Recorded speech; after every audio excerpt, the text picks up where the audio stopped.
Donc troisième confrontation idéologique, quatrième, et c'est important cette confrontation idéologique, vous savez que on se rend pas compte, mais regardez, le XXe siècle a été arrosé de tous les ismes possibles. Vous avez le nationalisme, le socialisme, le libéralisme, le nihilisme, vous avez toutes les ismes possibles. Et ce sont des idéologies qui étaient là, qui ont été mises en place, à tous les niveaux pour amener le monde vers un monde meilleur. Et qui sont tous massacrés. Regardez à quel point le communisme a cristallisé autour de lui des espoirs absolument colossaux, mais c'est tellement colossal que les juifs des yeshivot, plein de juifs de yeshivot, étaient tellement fascinés par Lénine, par toutes les idées du monde communiste. Ouais, rappelez-vous, dans 1917, les traités, parmi donc les traités qui étaient proposés, on avait le droit des peuples à disposer d'eux-mêmes. Et c'était génial pour un juif, il avait toujours été mis au banc des nations. D'un coup, un juif pourrait être un citoyen normal. Mais les juifs, ils ont couru, mais pas que des juifs. Non, vous voyez, même des juifs, des yeshivot, il y a une histoire, on m'a raconté. Un homme qui a témoigné qu'un jour, Lénine est passé par un endroit où il y avait une yeshiva. Il y a deux barreaux yeshiva qui sont sortis de la yeshiva. Pendant le Shabbat, ils ont pris le Sefer Torah du Beth Knesset, ils l'ont sorti, on dit mais t'es fou, tu portes, c'est Shabbat. Il dit mais non, mais on va accueillir le Mashiach. On peut, c'est fini maintenant, on peut. Ils sont venus accueillir avec un Sefer Torah Lénine qui passait par là-bas. On ne se rend pas compte à quel point. Alors nous, on est, 21e siècle, on est après ces 18 qui sont massacrés, mais ils y croyaient à l'époque. Tellement qu'ils ont été capables de troquer la yeshiva pour le drapeau rouge. C'est ça qui s'est passé. Donc on ne se rend pas compte à quel point ce sont des idéologies qui sont venues petit à petit frapper les individus. Aujourd'hui, expliquent les maîtres de la pensée juive, l'idéologie dominante, c'est l'absence d'idéologie. C'est-à-dire que les gens ne croient plus en rien. Et donc, on a une sorte de problème d'identité. L'avantage d'une idéologie, c'est que tu as au moins un but dans la vie. Tu vas poursuivre quelque chose. Mais aujourd'hui, la jeunesse naît dans un monde dans lequel, désabusé, on ne croit plus à rien et donc on ne fait rien. Ça a mobilisé énormément de force, l'idéologie, mais lorsque tu n'as pas d'idéologie, tu n'as rien. Tu fais rien. Donc en fait, qu'est-ce qu'on fait? On textote. Du matin au soir. Tu chattes. Tu chattes du matin au soir. Et c'est ça, en fait, comment dire, le péché aujourd'hui. Mais aujourd'hui, quand tu es en Occident, tu es confronté donc à la fois à ce tropisme, cet attrait, comme dans le monde dans lequel tu vas évacuer Dieu, dans le monde dans lequel tu vas passer ta vie à ne faire que profiter. Et c'est intéressant, la Torah appelle ça le vide. Pourquoi tu appelles ça le vide? Pourquoi? Parce que finalement, celui qui a rentré dans cette spirale du profit se rend compte que fondamentalement, il ne récupère que une frustration. Et qu'il n'y a rien de plus jouissif que le monde de la stabilité. Mais ça, il faut de la maturité, il faut faire confiance à notre système, notre façon de gérer la vie qu'on a héritée de nos pères, qu'il faut qu'en fait, toutes les images qui sont distillées de pseudo-bonheur ne sont que des fantasmes qui n'amènent qu'à la destruction de l'individu et le fait que l'individu est désabusé. Il a tellement drimé sur des millions de choses complètement exotiques qu'il se rend compte que finalement, il n'est que l'otage de ces drims. Ça, c'est, comment dire, le vide. Ça, le vide, parce que le vide, pourquoi c'est vide? Parce que finalement, tu espérais tellement de choses et tu as eu tellement peu que tu te récupères avec la frustration, c'est-à-dire le vide, ça, le vide. Ça, c'est le monde dans lequel on est aujourd'hui. On a aussi la danger idéologique, et le troisième point, Rome, donc c'est un milieu de tout. Ça, c'est donc le schéma classique. Au moment où Shimon parle à Tzadik, on est en train de passer d'un monde qui était dominé par l'Iran Prasumadaï, c'est-à-dire un monde qui était axé sur l'obsession des plaisirs charnels, un petit peu comme disait Montaigne, les pourceaux d'Épicure. Ouais. Ça, c'est l'expression de Montaigne. Alors, ça, c'est ce monde va petit à petit laisser la place, même au niveau politique, à un monde qui va être dominé par Alexandre, la Grèce. Alexandre va être il est mort à 20 ans, donc il a conquis le monde, je crois qu'il est mort à 20 ans. 30. Pardon 32. 32, pardon, il a commencé sa carrière à 20 ans, il est mort à 32 ans, donc en 32 ans, il a conquis le monde. On n'a jamais vu un bonhomme qui a conquis de façon aussi explosive le monde entier. Avec une santé insolente, une réussite absolument incroyable. Il va donc petit à petit, non pas, alors c'était ça la nouveauté chez Alexandre, il va non pas, comment dire, conquérir un territoire et récupérer tous les occupants de ce territoire comme des esclaves, qu'il va injecter dans son royaume. Donc l'idée classique de l'époque, c'était on prend un territoire et on exporte la population. Lui, il laisse la population autochtone en place et il importe la culture. Donc la différence essentielle, c'est qu'au lieu d'exterminer, on va assimiler. Ça, c'est le schéma classique. Il va conquérir le monde entier à tel point qu'en Égypte, à l'époque d'Alexandre, en Égypte, à Alexandrie, les gens s'habillaient, se sapaient façon la mode d'Athènes. C'est-à-dire que c'était venu, la culture était tellement ambiante que maintenant c'était le mode de réflexion, le mode pour parler, pour tout faire. C'est que tu vis, ta culture, c'est une culture grecque. Tu habites en Égypte et ta culture est grecque. Ça, c'est ce qu'il a fait. Et donc, il passe par donc l'Europe, l'Afrique, puis il remonte vers Israël. Les textes nous disent que il a été, comment dire, on lui a proposé la stratégie de venir détruire Yerushalayim. Donc, il s'apprête à venir à Yerushalayim. Et là-bas, donc pour détruire Yerushalayim, donc pour finir la conquête du monde par le Moyen-Orient. Et en arrivant là-bas, comment dire, on prévient donc Shimon HaTzadik, qui était donc le maître de cette génération, qui était le Kohen Gadol pendant 40 ans. On prévient que, fais gaffe, il arrive, comment dire, Alexandre. Alexandre arrive. Que fait Shimon HaTzadik? Il se part de ses habits, qui sont les habits du Kohen Gadol, qui ne doivent être revêtus que dans le Beth Amikdash. Il les prend, il les sort du Beth Amikdash, ce qui est interdit a priori d'après la Torah. Il les sort, il va accueillir Alexandre. Alexandre le voit au loin, avec toute son armée, Shimon HaTzadik sur son cheval. Et puis Alexandre s'approche. On s'imagine que ça va finir très mal pour Shimon HaTzadik. Pourtant, Alexandre descend devant toute son armée, descend devant son cheval, dit la Gemara, s'approche de Shimon HaTzadik et se prosterne devant Shimon HaTzadik. Les gens lui disent, problème de casting, là, c'est pas possible, on s'est trompé de scénario, qu'est-ce qui se passe? Donc ces généraux, il dit non. Ça fait des années qu'à chaque fois que j'entame une bataille, la veille, j'ai la vision d'un ange, une personne qui a une personne qui est... j'ai une image qui me vient systématiquement et j'ai l'impression que c'est une sorte de personne qui me protège. Et en fait, j'ai vu la personne qui me protège dans ce rêve, c'est lui. Donc, il se posait devant Shimon et à partir de ce moment-là, va naître entre ces deux personnages une admiration absolument colossale. Et Alexandre ne va pas conquérir Yerushalayim. Il va laisser Yerushalayim. Plus que ça, il va y avoir un système c'est unique au niveau historique, de coopération mutuelle. Les Juifs, étaient enrôlés dans l'armée grecque d'Alexandre, dans lequel on ne travaillait pas Shabbat, dans lequel on mangeait strictement kasher. Ouais. Donc une phase de coopération entre le monde juif et le monde d'Alexandre, qui était totalement inouïe. Ça, c'est le contexte historique dans lequel se passent les choses. Mais une chose est sûre, c'est la chose suivante, c'est qu'on est passé d'un monde qui était dominé par l'Iran, Perse, vers un monde qui est petit à petit passé dans les mains de la Grèce. Et la Grèce, elle, comme je vous le dis, veut assimiler et non pas exterminer. Ils vont réussir. Finalement, le monde occidental est imbibé du monde grec. Et ils ne vont pas assimiler le peuple juif. Vous savez pourquoi? Pas parce que, ils avaient en sympathie Shimon HaTzadik. Ils ne vont pas tenter d'assimiler le peuple juif parce qu'il y avait une telle effervescence à Yerushalayim et en Israël, dans notre pratique des mitzvot, qu'il s'est dit qu'on ne pourra jamais leur faire troquer leur culture pour la nôtre. C'est pas possible. Tu ne peux séduire un individu à épouser une culture qu'à partir du moment où il sent un vide à l'intérieur de lui. Où il est totalement amorphe, totalement éteint.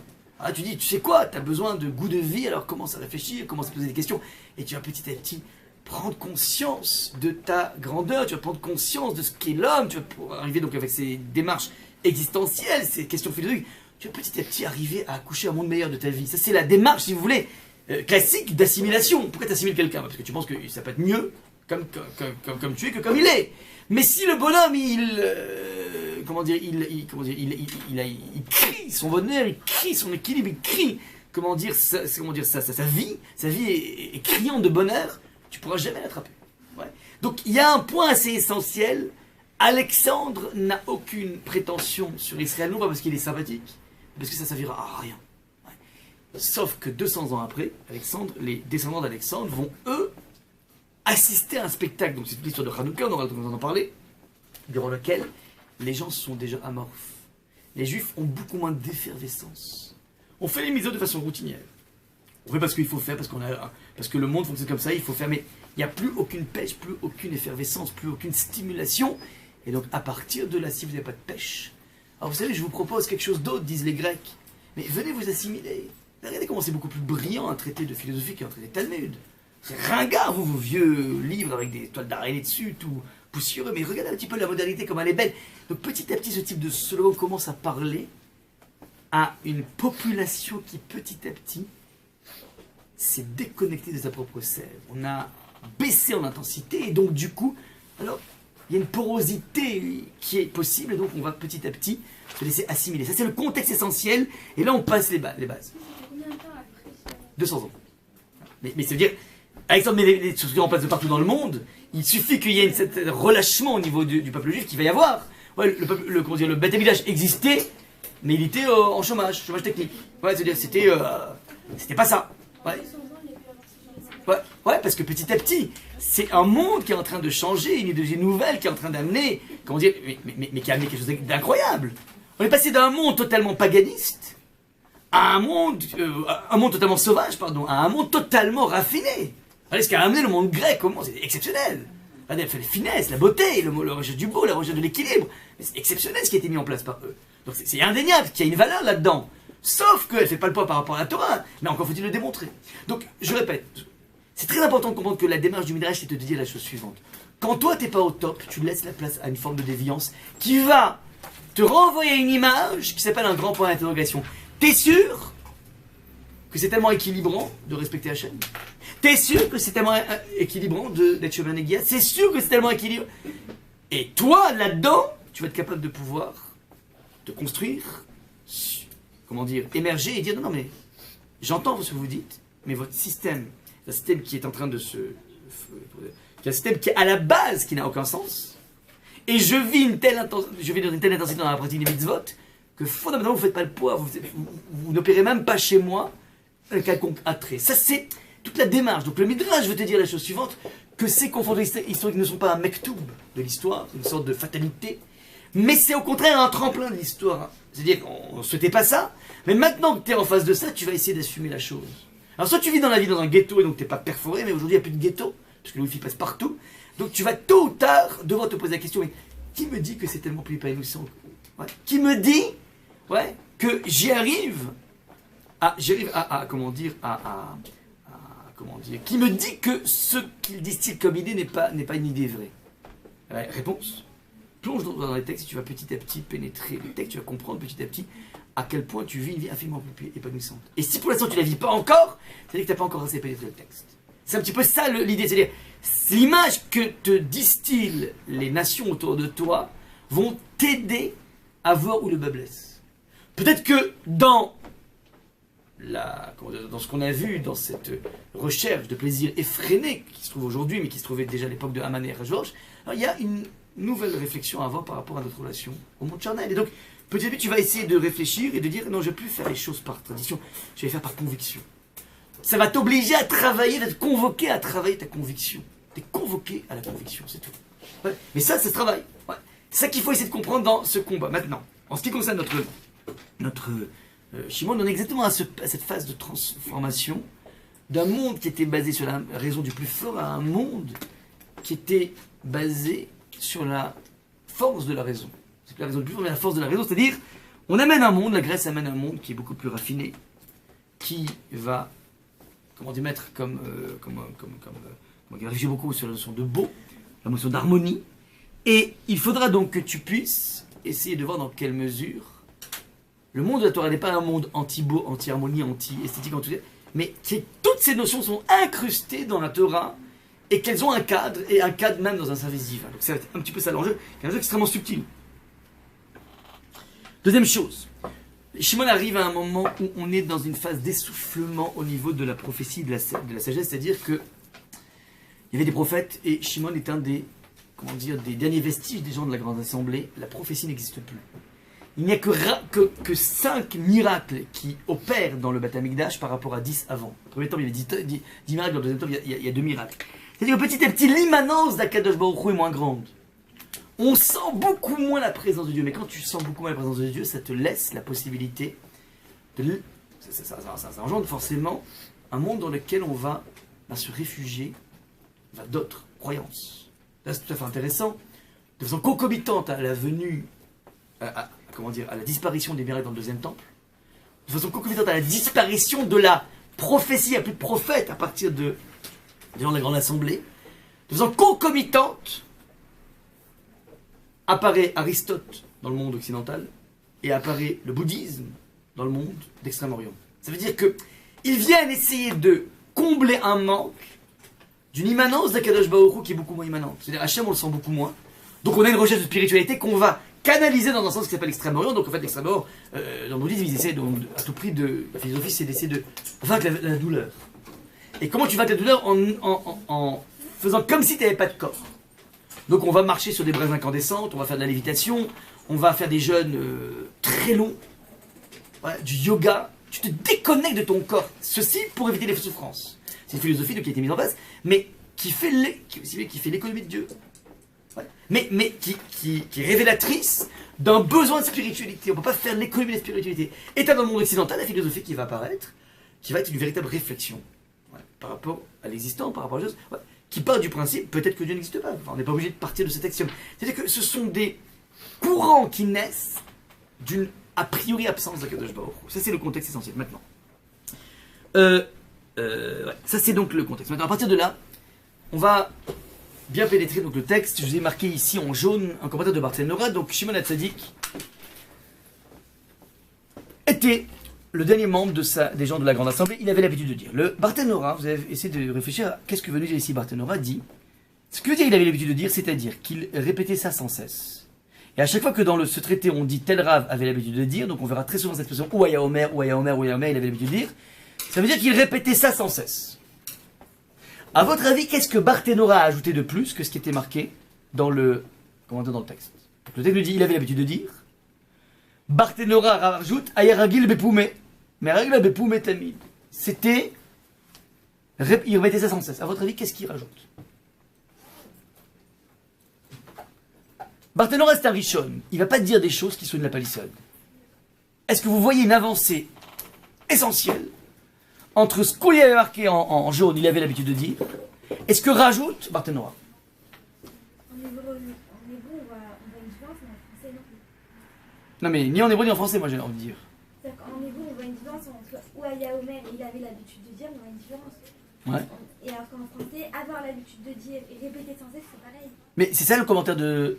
Non mais je t'ai dit, mais c'est ça le commentaire de Barthénora. Ça a l'air blanc, c'est ça ma question. Or, a priori, Barthénora n'est pas là pour nous faire du verbiage. Il doit nous ajouter quelque chose d'essentiel. Donc il y a quelque chose qui a un chamboulement dans ce que dit Barthénora. Donc je répète. Pourquoi on ne traduit pas Ouaya Omer par il disait, c'est tout. Voilà. Il disait... voilà, exactement. Alors, c'est peut-être ça qui va amener le Barthénora. C'est pas il disait, c'est il disait sans cesse. Il avait intériorisé. On va voir. En tout cas, il y a une avancée dans Barthénora. C'est que c'est pas qu'il disait, mais c'était sans arrêt, littéralement dans sa bouche. Ayaragil, Ayameragla, Bepoum et Tamid, c'est une expression en araméen qui veut dire dans sa bouche. Ah, maintenant, ça veut dire quoi? Il veut dire que c'est un tape recorder, une sorte de. Comment dire? De iPad, de iPod. Il répétait comme ça, une sorte de. Enregistreur comme ça qui répétait. C'est quoi l'idée? Alors, vous avez ici un travail génial à faire qui s'appelle l'exploration d'une marque, enfin qui n'a rien à voir a priori avec ça, mais on va voir le lien qui est lié. On va explorer donc, si vous voulez, une divergence d'opinion entre Rashi et Onkelos, qui sont les deux plus grands commentateurs du texte de la Torah.